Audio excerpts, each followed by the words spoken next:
یہ ایک دفعہ اتنا فاقہ آیا کہ حضرت علی جیسی ہستی نے بھی کہا جاؤ، تو آپ تشریف لائیں اور دروازے پہ دستک دی تو اتنا پیار تھا۔ جب حضرت فاطمہ گھر میں داخل ہوتی، اللہ نے ہمیں اولاد کے ساتھ کیا سلوک کرنا ہے اللہ نے ہمیں اپنے نبی سے یہ بھی سکھایا۔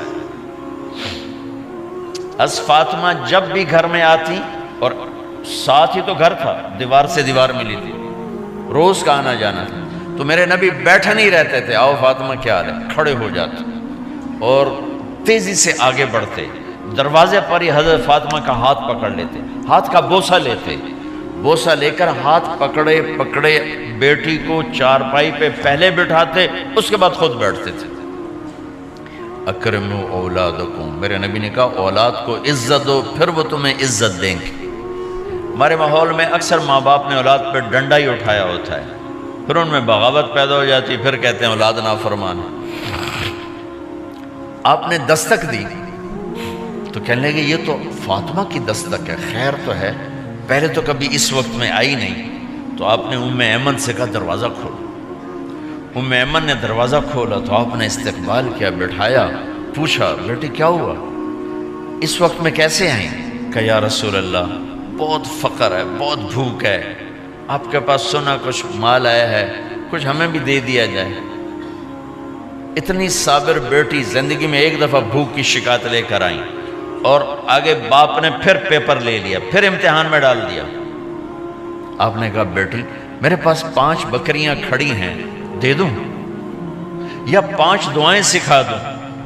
یہ بھی کوئی کتنا سخت موقع تھا، کتنا سخت موقع ہے کہ صبر کا پہاڑ بیٹی اتنی مجبور ہو کر آتی ہیں کہ یا رسول اللہ برا حال۔ تو میرے نبی کہتے بیٹی یہ بکریاں بھی لے جا، دعائیں بھی لے جا، دونوں جمع کر دیتے، یا دعائیں بعد میں سکھا دیتے، بکریاں دیتے، ایک تو دے دیتے، پر امت کے غریبوں کو تسلی دینی تھی، چونکہ امت میں اکثر طبقہ غریب ہوگا، تو آپ نے کہا بیٹی 5 بکریاں دوں یا 5 دعائیں دوں؟ تو وہ سمجھ گئیں اپنے باپ کے مزاج کو کہ ابا جان امتحان لے رہے ہیں، تو کہا ابا جان بکریاں چھوڑ دیں، مجھے دعائیں سکھا دیں، مجھے بکریاں نہیں چاہیے، بھوکے کی رات بھی گزر جاتی ہے اور بھوکے کا دن بھی ڈوب جاتا ہے۔ تو آپ کا چہرہ ایسے کھل گیا کہ میری بیٹی پاس ہو گئی۔ کہا بیٹی آپ تم دعا میں یہ کہا کرو یا اول الاولین یا آخر الاخرین یا ذا القوة المتین یا راحم المساکین یا ارحم الراحمین، یہ تیرے لیے 5 بکریوں سے اعلیٰ چیز۔ اب گھر واپس گئیں خالی ہاتھ۔ حضرت علی نے فرمایا تو کچھ بھی نہیں لائی؟ کہا نہیں لائی ہوں، بہت کچھ لائی ہوں۔ کہا کیا؟ کہا میں دنیا لینے گئی تھی، آخرت لے کے آ گئی۔ ذہبت للدنیا وجئت بالآخرہ۔ تو حضرت علی نے فرمایا تیرا آج کا دن سب سے اعلیٰ دن، خیر ایام کی حال۔ داماد کا امتحان لے لیا، حضرت علی کو بلا لیا، علی 5000 بکریاں دوں کہ 5 دعائیں دوں؟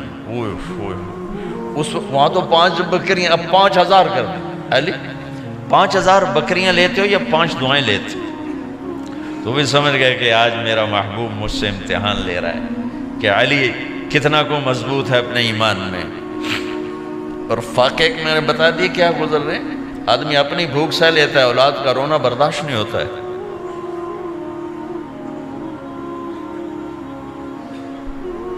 علی 5 دعائیں دوں کہ 5000 بکریاں؟ حضرت علی نے عرض کی یا رسول اللہ دعائیں سکھا دیں، بکریاں نہیں چاہیے۔ میرا نبی کا چہرہ کھل گیا کہ میرا داماد بھی پاس ہو گیا۔ علی تو یہ دعا مانگا کر روزانہ، اللہم اغفر لی ذنبی ووسع لی خلقی وبارک لی فی رزقی وقنعنی بما رزقتنی ولا تذهب قلبی الی شیء صرفتہ عنی۔ یہ 5 دعائیں تو مانگا کر، 5000 بکریوں سے زیادہ ہے۔ اللہم اغفر لی ذنبی، اللہ میرا گناہ معاف کر، وسع لی خلقی، میرے اخلاق عالی شان کر، بارک لی فی رزقی، میرے رزق میں برکت دے، قنعنی بما رزقتنی، مجھے لالچ سے نکال دے، مجھے لالچی نہ بنا، مجھے حریص نہ بنا، ولا تذهب قلبی الی شیء صرفتہ عنی، جو تو نے مجھے دیا نہیں اس کی میرے اندر سے طلب بھی ختم کر دے، مجھے اس کا طلبگار بھی نہ بنا، کہ یہ 5000 بکریوں سے زیادہ ہے۔ میں نے تھوڑا سا اپنے نبی کے گھر کا نقشہ آپ کو بتایا ہے کہ یہ چند دن صبر کی دنیا ہے، اللہ راضی ہو گیا تو موت سب سے خوبصورت پیغام۔